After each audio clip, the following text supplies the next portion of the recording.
Storming Weatherly put Somerset in deep trouble. Hampshire trailed by 71 runs with all 10 wickets remaining heading into today's play, after what had been the perfect start to their season yesterday, bowling Somerset out for 180 and then putting on 109 themselves without loss. And Hampshire's dominance continued into the morning session as Joe Weatherly started the day beautifully. And equally, his opening partner Ian Holland joined the party, the American international reaching his half century off the bowling of Casey Aldridge. The pain finally ended for Somerset as they made their first breakthrough with the scores level. Ian Holland well caught a leg slip off the bowling of Van der Merwe, but Hampshire was soon celebrating again, with 25-year-old Joe Weatherly bringing up his second first-class century after whipping Van der Merwe through mid-wicket. There would be no further scares as Hampshire would reach lunch on 209 for 1 with a lead of 29, Weatherly unbeaten on 116 and Van der Merwe the sole wicket taker for the visitors.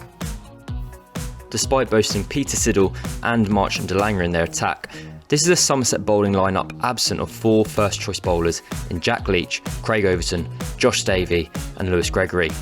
And Hampshire made the most of their absences as Weatherly and Gubbins took the score past 250 for the loss of just 1 wicket.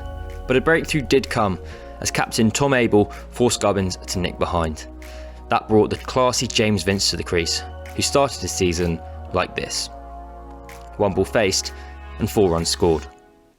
Bat once and bat big will be the mantra for many, if not all clubs this season, and Weatherly went to the first Daddy 100 of the season as he passed 150, with this 6 off Peter Siddle taking Hampshire to within touching distance of 300.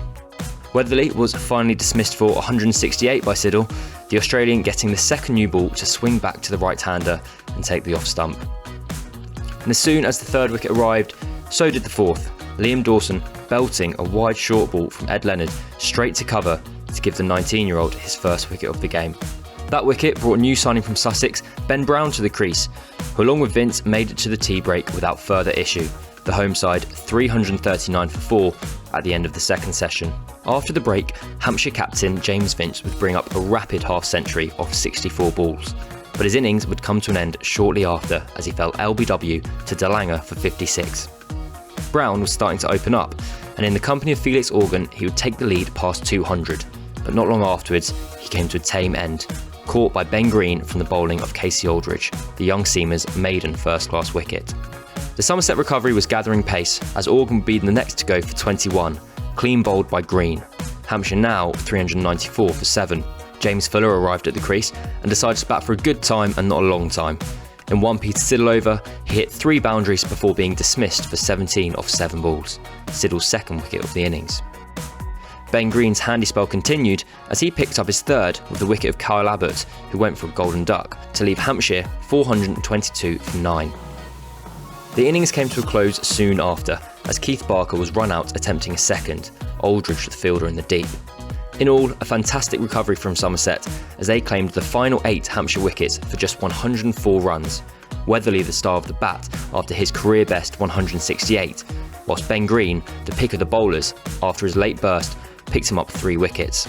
Somerset got through a tricky final session to end the day 16 for none, 233 behind Hampshire thanks to that masterclass from Weatherly.